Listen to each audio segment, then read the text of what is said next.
কাউসার ভাইটা কে? ও মা গো মা, খাইছে। দেখছেন এক এক এক আশেক আমার মাথার কোনায়, আর এক আশেক আমার নিচে। এই যে দেখেন 1000 টাকা হাদিয়া দিছে। মারহাবা বলেন। আমি তো তার সাথে মজা করে বলছি। আমি তার সাথে মজা করে বলছি তার মানসিকতাকে পরীক্ষা করার জন্য। বুঝতে পারলাম যে তার মায়ের সাথে প্রেম। শুনেন, আমি যখন এই বছর প্রথম বছর আসছিলাম, শুভ যেই বছর ইন্তেকাল করছে, কি করছে? যেই বছর শুভ ইন্তেকাল করছে, এই বছর যখন প্রথম আসছিলাম,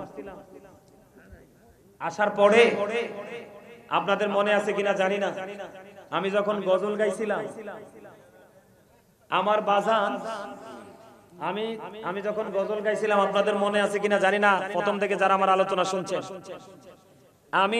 আমাকে আমার বাজান ভালোবেসে যে হাদিয়াটা দিয়েছে, ঠিক গজলের হাদিয়াটা ঠিক সেম ছিল।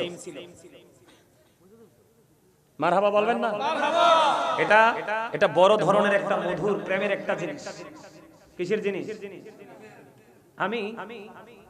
আমার লেখা, উনি যেহেতু 1000 টাকা হাদিয়া দিয়েছে, বাবা আমার কথা শুনে, আমি সেই ক্লাস 9-10 থাকতে মায়ের শানে একটা গজল লিখেছিলাম। আমি কি গজলটা একটু গাই শোনাবো আপনাদেরকে?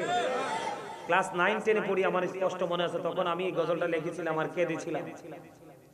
উনি যেহেতু ভালোবেসে মা বাবার প্রেমিক, শুনেন, ওনার এই হাদিয়া দেওয়া দেখা আমার ছোট ভাই সালাউদ্দিন, এই যে তাই মাথার উপরে দেখছেন না ওটা, এই যেটা আমারে 2বার 500 টাকা করে 1000 টাকা হাদিয়া দিছে না, এই ছেলেটা একবারে সাধারণ ছিল। কি ছিল?